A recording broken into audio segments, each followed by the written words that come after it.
Hello, gorgeous. I'm Danielle Rosaria and I paint pictures. We're going to paint a honeybee today, and it's going to be a special painting. Actually, it's going to be a lot of fun.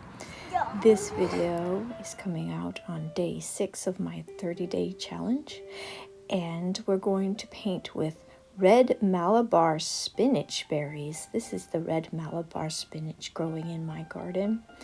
It has these beautiful little flowers, and it is not a true spinach, but it is edible. And the little berries I discovered when I picked them for the seeds the other day. The little berries are very, very bright pink and make a really potent juice. So you can see it coming off already. So I'm going to use a combination of just the pure juice right out of the berries, and I'm also going to add some water to them so that I can get a variety of hues of this beautiful magenta color that comes out of these. Now you could use any berries that you have on hand.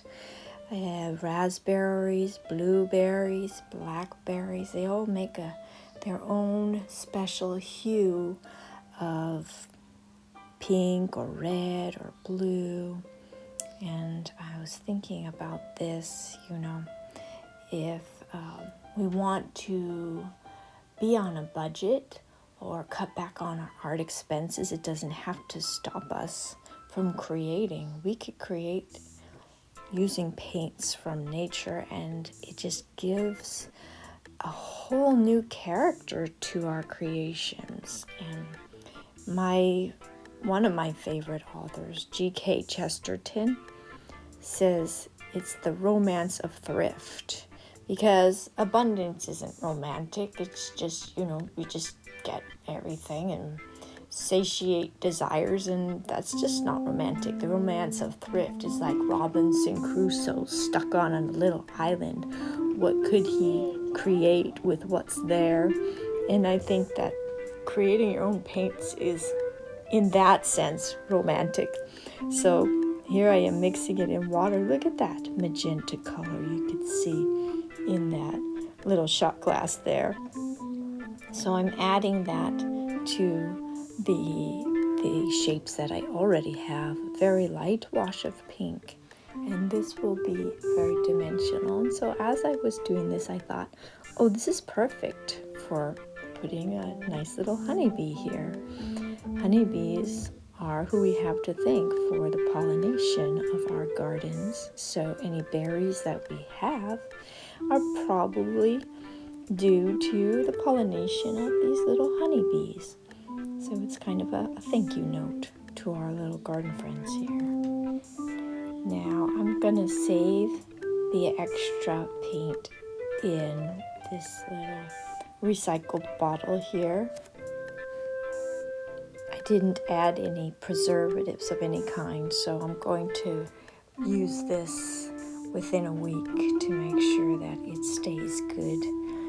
And now I'm going to outline the bee in some waterproof pen, and I am going to add another found ingredient, which I would say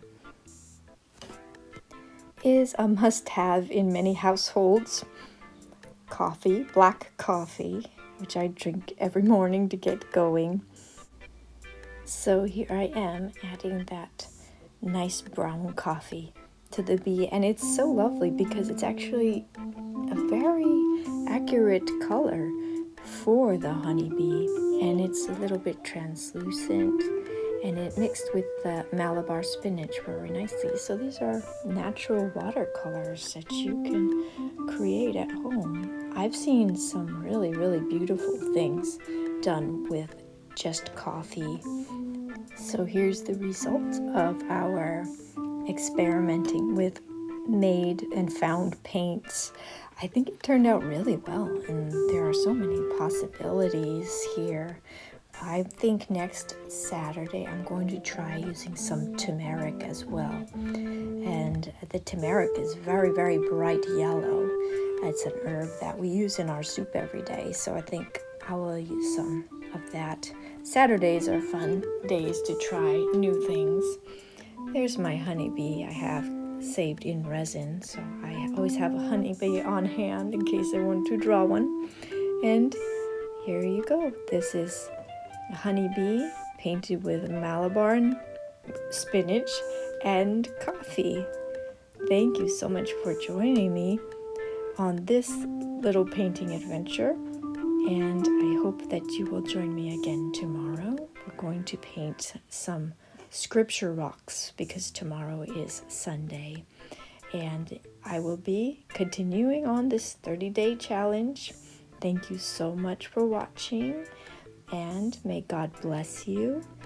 Please stay creative, my friend.